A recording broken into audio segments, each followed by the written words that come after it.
Y comenzamos hoy con la agenda política en Colombia y nuestro primer tema del día se enfoca en la denominada paz total del presidente Gustavo Petro, que sigue generando polémica, pues ahora resulta que, según lo señaló el ministro de Interior y vocero del gobierno Alfonso Prada, el gobierno plantea la posibilidad de otorgarle estatus político a disidencias de la Segunda Marquetalia, liderada nada más y nada menos que por Iván Márquez. Esa fue la petición del ex líder de las FARC, Rodrigo Londoño, también conocido como Timochenko. Pero ahora también se pide reconocimiento del ELN como organización política armada rebelde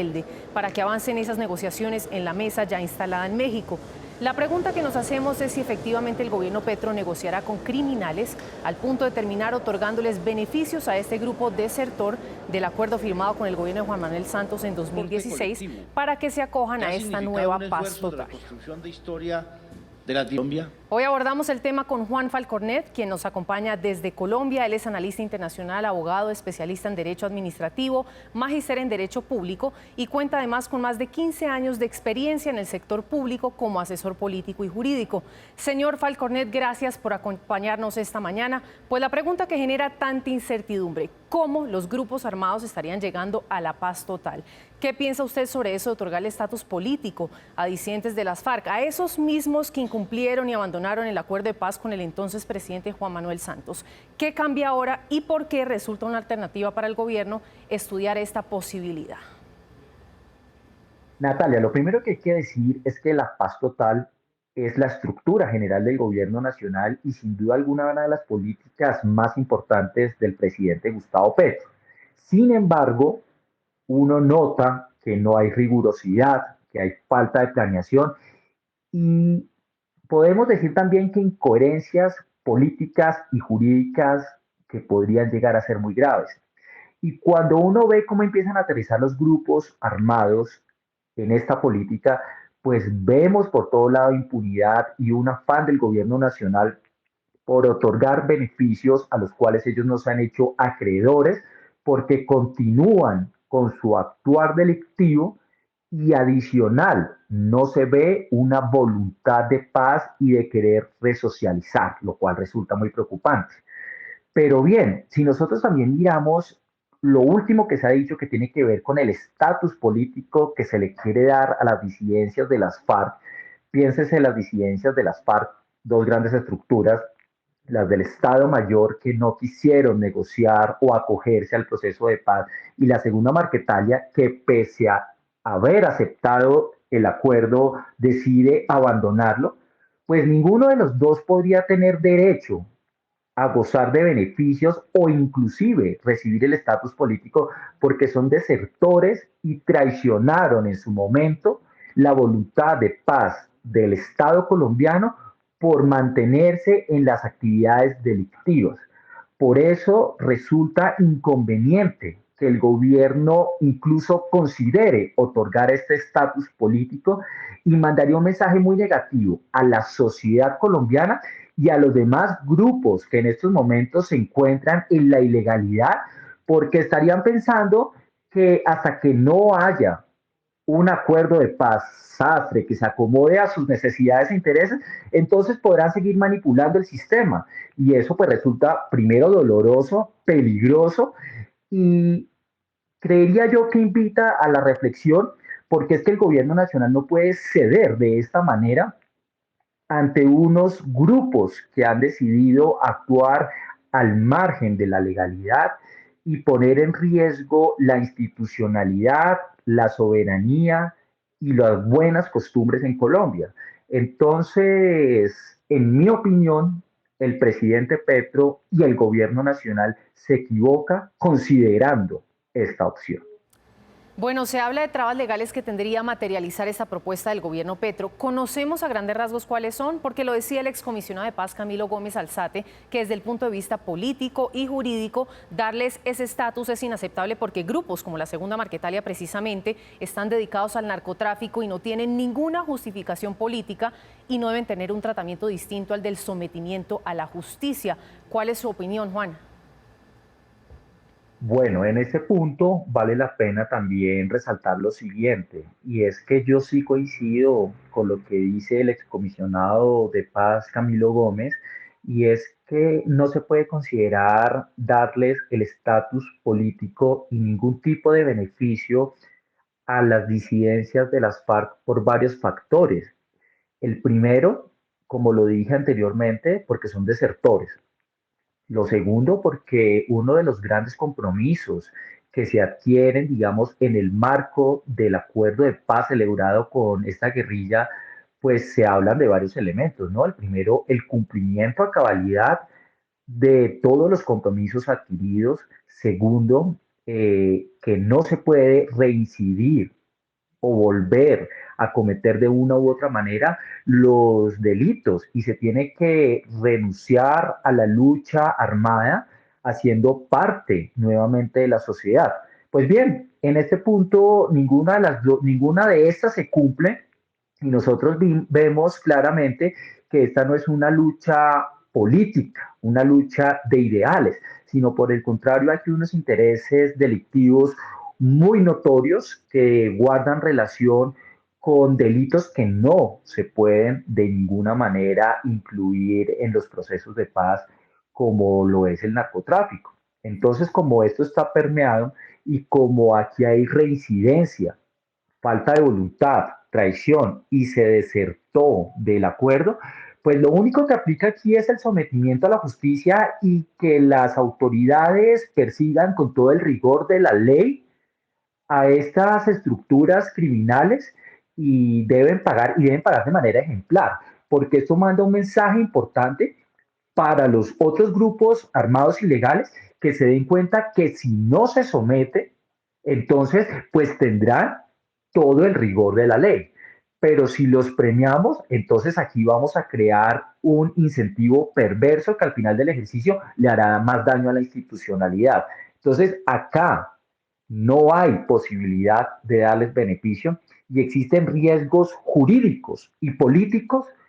que son muy graves y que el gobierno nacional no debe pagar porque pondría en riesgo cualquier eventual proceso de paz que inclusive no pase los controles de constitucionalidad. Y también podríamos ver incumplimientos en el escenario internacional porque nosotros no podríamos, bajo ningún contexto, actuar de esa manera y hay unos compromisos que se deben honrar. Juan, este parece ser un tema bastante complejo y me atrevo a decir que no hay realmente un componente diferenciador por ahora entre estructuras armadas organizadas de crimen de alto impacto y grupos armados organizados al margen de la ley. No queda muy claro cuál va a ser el proceder del gobierno Petro para distinguir entre los que pueden acceder al sometimiento a la justicia con beneficios y los que pueden adelantar diálogos de carácter político. Natalia, pues en este punto tú tienes mucha razón y es que cada vez resulta más complejo el lenguaje que está utilizando el gobierno nacional y las figuras que está adoptando para conseguir la paz total. Y es que si uno se pone a ver, la sociedad colombiana no está comprendiendo estas diferencias que se quieren hacer y cómo operarían. Adicional que hay muchísimas imprecisiones. Pero piénsese más o menos de la siguiente manera para ilustrar un poco a las personas que nos pueden estar escuchando en estos momentos. Lo primero es que cuando nosotros hablamos de grupos ilegales, armados, estaríamos diciendo que con ellos se pueden adelantar diálogos con una orientación política, ¿cierto? Y con los cuales podríamos llegar en algún momento a tener un acuerdo de paz, ¿cierto? Mientras que cuando hablamos de las famosas estructuras armadas organizadas de crimen de alto impacto, lo que se buscaría sería que se sometan y que, digamos, desmonten toda su estructura criminal y al final del ejercicio podamos de una u otra manera hacer detener el actuar delictivo. Sin embargo, hay muchas dudas porque no conocemos con precisión cómo se aplicaría y sobre todo qué alcance podrían llegar a tener estas negociaciones con ambas, digamos, estructuras criminales que el gobierno nacional nos presenta. Lo que sí queda claro es que nosotros hemos visto ya diferencias entre el gobierno nacional y la Fiscalía General de la Nación por un afán de empezar a suspender órdenes de captura de criminales que a juicio de la Fiscalía, el ente acusador, pues no se podría hacer por la gravedad de sus delitos y porque el marco jurídico no resulta claro, y renunciar a la acción penal o renunciar a la persecución de estas estructuras criminales o de sus líderes, pues resulta muy complejo.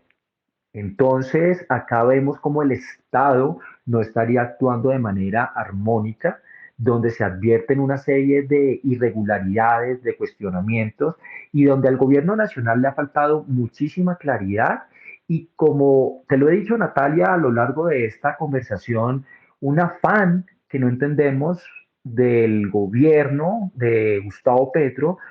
para dar una serie de beneficios, ¿cierto?, a estructuras criminales y a sus miembros, cuando no nos queda claro su verdadera voluntad de paz, su verdadera voluntad de sometimiento en dado caso, y siguen con su actuar delictivo, y eso pues manda mensajes muy negativos para la sociedad y permea muy complejo todo lo que nosotros podemos estar adelantando. Y a mí me preocupan las palabras del presidente Petro, que también recientemente hablaba sobre la paz total, incluso mencionó un nuevo contrato social, pero yo sí creo que nosotros no podemos hablar de una nueva construcción social de país con los líderes o los mayores líderes que tanto daño le han hecho a la institucionalidad y al país. Por el contrario, tenemos es que resaltar a las personas que han trabajado, que han sido honestas, ¿cierto?, en esas nuevas transformaciones sociales, y ver de una u otra manera cómo las personas que han pertenecido a esos grupos pues empiezan a resocializarse, pero no premiarlos y mucho menos darles la posibilidad de construir un nuevo contrato social, porque manda un mensaje negativo. Entonces, los que vamos a liderar las transformaciones sociales tenemos que haber pertenecido a alguna estructura criminal para que el gobierno nos tenga en cuenta o nos dé una serie de beneficios. Es un incentivo perverso y también un mensaje negativo para la sociedad que atenta contra las buenas costumbres de la nación, va contra las leyes y la constitución, porque al final del ejercicio estaríamos premiando posiblemente incluso a criminales que tienen vínculos con el narcotráfico, que no hay una verdadera vocación política de transformación, de cambio, sino únicamente un interés ilícito de enriquecimiento. Entonces, pues creo que acá hay mucha tela para cortar. Creo también que el gobierno tiene que hacer muchas precisiones sobre el marco jurídico de la paz total y lograr que todos los colombianos entendamos con mayor claridad estos propósitos. Juan, muchas gracias. Pues nuestro segundo tema del día hoy en Colombia es que desde la medianoche empezó a regir un nuevo valor en el precio promedio del galón de gasolina en todo el país. El alza es de 400 pesos el galón. El ajuste obedece al propósito del gobierno de reducir el déficit del Fondo de Estabilización de los Combustibles. En la ciudad de Bogotá, Medellín y Cali el promedio será en todo caso superior a los 11.000 pesos colombianos y en otras capitales ligeramente inferior a esos 11.000 pesos.